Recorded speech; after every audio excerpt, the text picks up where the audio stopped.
happening here. It is time to go beyond Van Gogh. Will is live at the Rhode Island Convention Center right now for a preview of this immersive experience. Will Gilbert himself really is quite the work of art standing there, which He's very chiseled.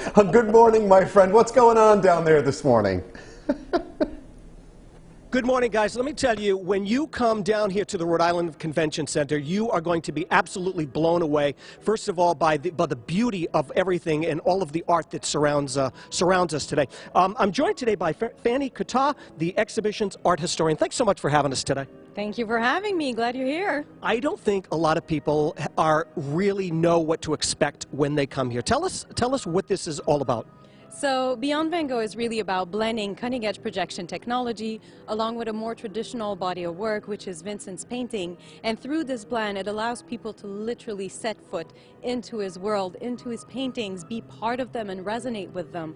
So it's a really unique way of going in his art. It's actually quite hard to describe and even to show on camera. You really have to be in the space to resonate with his work. A lot of people have probably seen a lot of his paintings before, but when you come in here, you can get up close. You go to a museum and they frown upon that. They want you to step away. They don't want you to get so close. Here you can walk right up to what's projected on the wall, and the video is amazing. You can see every brush stroke that appears. Yeah, and there's something unique about the magic of an original Van Gogh. You can't beat that. But there's something phenomenal about the opportunity of going beyond the frame and being inside the work that are just moving around you alive. It's a whole different angle. So for people who are familiar with his work, it's just a fantasy of being in the work you like and love and know. But if you know nothing about Van Gogh and are intimidated by museum, it's a great way to being introduced to his work and develop this connection with him. And hopefully people will be curious about seeing the real thing in a museum too. Well, Fanny, you come here and you see the works of art, and that is breathtaking alone. Then the music that accompanies it as it's playing, it makes the hair stand up on your, I was going to say on my head, but not on my head, but on my arms. Yes, music plays a big part in connecting sort of a 21st century audience to a 19th century artist. We chose music that goes through different time periods, different artists, really to help connect these two and help see how relevant he still is. And he is. He's so inspiring, somebody who struggled so much and transcended all of this in works of art and works of beauty. And so it's really about connecting to this message still, and music helps to do that. I'm talking to you and you see the sunflowers in the back, and then all of a sudden, out of nowhere, it's projected on the floor behind you. It really is incredible. And this whole idea shows just how flowers were important for him. He painted flowers like he painted people, and they were cheaper models and much more patient. And so there's a lot of them, and you get to just be inside of it, swirling inside of his world. And all of his work is really about beauty and joy and sharing that. And this is a perfect example of that. How, obviously, we know Starry Night. That's one of his most famous works of art. How were the works of art chosen for this experience? So he did about over 850 paintings, and if you add the watercolors and sketches, you get to about 2,000 pieces. So we got to really pick and choose to tell this story that sort of follows his natural progression. When he was learning at the beginning in the Netherlands, much darker tones. Then he gets to Paris, he discovers the brightness of the Impressionists. It gets much lighter.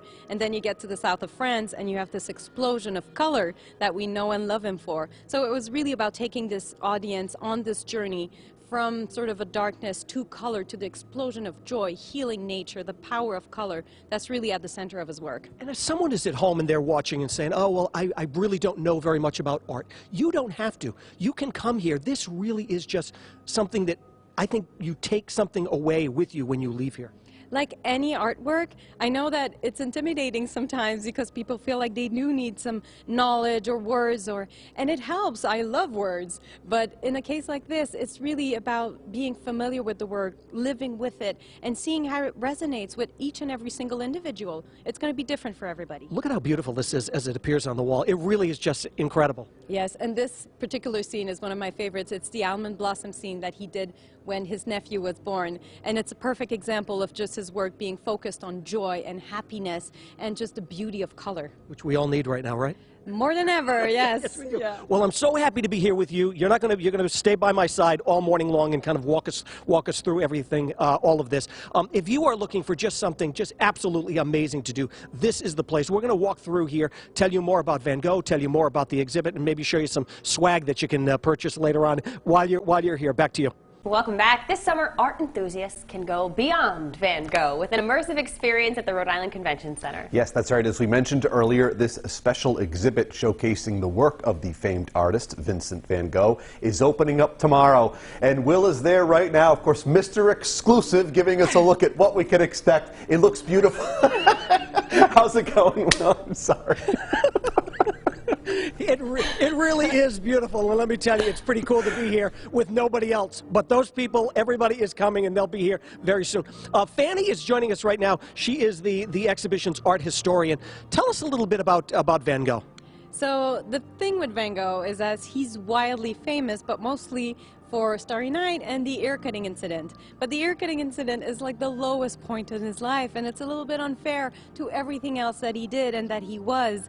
And so this experience is really to sort of focus on everything about him that's not the darkness in his life. He's known for struggling with mental health issue, with poverty and everything, but you don't see this darkness in his work. You see joy, you see colors, you see a subjective vision of the world, and that's really what this show focuses on. And here we are surrounded by the self-portraits, and we only have one photograph of Van Gogh, which you'll see in this experience, but otherwise the only thing we know about him are through these self-portraits.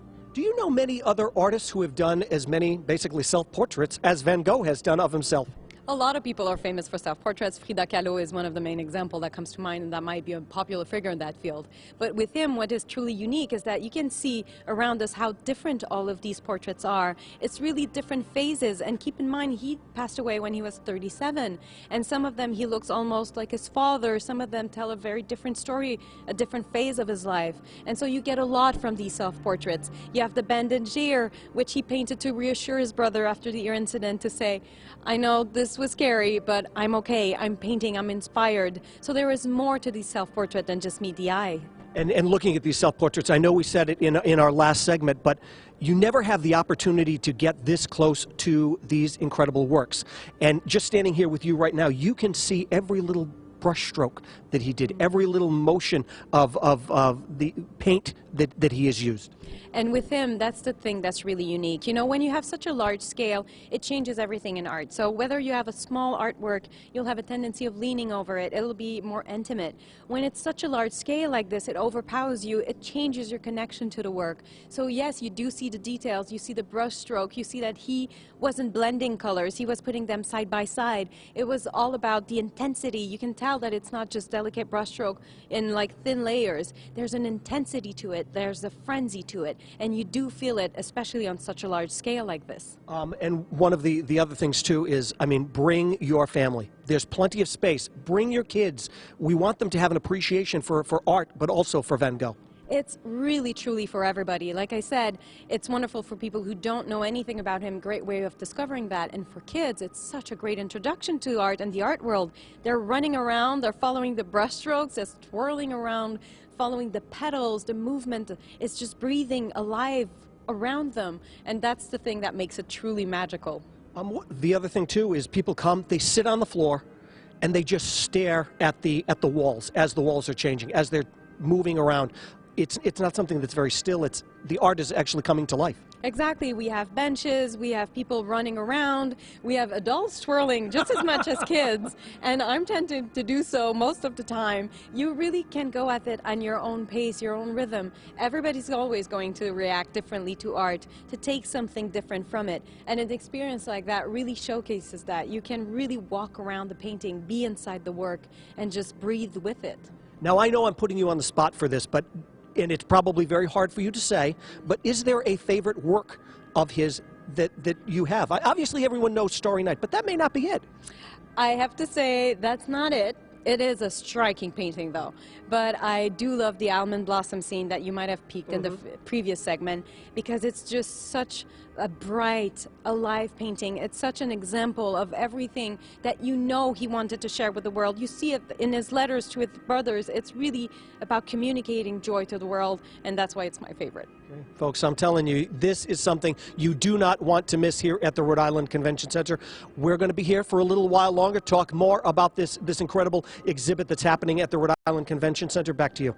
Well, whether you appreciate post-impressionist art or just enjoy a Starry Night. You're going to love the new exhibit coming to the Rhode Island Convention Center. It's called Beyond Van Gogh, the immersive experience, and it brings the work of famed artist Vincent van Gogh to life. Will has been there live all morning, bringing us up close and personal with what we can expect, and it looks like you're in a painting right now, Will. Let me tell you, look at how cool this is behind me, right? It is absolutely amazing. Fanny Cottard-Jones, she is here from to tell us more about, first of all, Starry Night is coming up, but also what can people expect when they come here? So the whole experience is divided into 3 rooms. The first one we call Introduction Hall, and they get to learn more about Van Gogh, read his own words, because that's the unique thing about him. We have this incredible correspondence over 18 years with his brother Theo, where he just pours his art out, and it's beautiful to read. Again, much more to him than the cutting air incident. And as you get through that first room, you get to the second room that we call the waterfall room. That starts to prepare the mind for something that's unconventional in terms of experience and exhibitions, but also prepares the body for something that can be a little bit trippy when you step into this last room we're in, where everything moves around you. You have a good example with Starry Night right now. Look at how beautiful this is, right? Incredible. And people remember Starry Night for the movement more than anything else. So that's why Vincent is such a perfect fit for these kind of things. It's already moving. The colors already look like they're leaping towards you. So the animators actually didn't have to do too much to just breathe new life into it. And I think the first time you walk in this room and you see Starry Night or some of his other works come to life, I think it takes your breath away. And that's the whole point. That's what he wanted. That's what this projection-based project seeks to do too, because it's just something so powerful about this work. There's a reason why so many people know and love Starry Night. It's striking. It speaks to something that's truer than truth. That's just almost a sacredness of nature, and it's just a very powerful, powerful work. Yeah, you come in here, this music is playing, Starry Night comes up on the screen. How long is this show running for? It's going to be in town from May 17th up until July 8th, and all of the tickets and information, everything can be found on vangoprovidence.com. Okay, make sure you get those tickets too, because it really is something we're lucky to have here in Providence, lucky that it's at the Rhode Island Convention Center, and you must come to see this because it really is beautiful. Now the room is going dark right now, but it comes back on. It's all about finding a rhythm, because if everything is moving all the time, then it's going to be very trippy. So it's about finding a balance for people sort of to land after each scene and then go back up again and see we're going to switch scenes now. It's really about going through this journey, through the work, through these curated adventure through his work and life. Now, what do you hope? Obviously, you're someone who loves art and loves this. What do you hope people take away when they leave this show? So for me, the biggest thing would be that if people get to know Vincent more and have this connection with him, you know, in average people stay 10 to 13 seconds in front of any art piece, but that time is going to change if they have a connection to it. So my goal is for people who didn't know much about him or were, again, intimidated by museum, maybe through this special connection, they'll be curious about experiencing the real thing. Sometimes if they are in New York, they get to go to MoMA and see the real Starry Night. Standing in front of it is amazing. It's unique, and so it's really about bridging different type of art experiences. It's not about eliminating one for the other. It's really about combining. We need more ways of experiencing art, not less, if anything.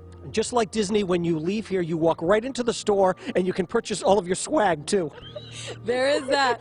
They've thought of everything. Yeah. You get to bring a little piece of Starry Night home, and it's just like any museum. You get to have a souvenir of this incredible experience. Yeah, well, thank you for having us here today. It really is just so incredible, and I can't wait for everybody to come and see this. I'm really excited for everybody to see it too, so thank you for having me. Don't waste any time. Go online right now and purchase those tickets for you, for your family, for your kids. You will absolutely love it. It's a fun day. I really don't want to leave. I may just sit here for a little while. Back to you.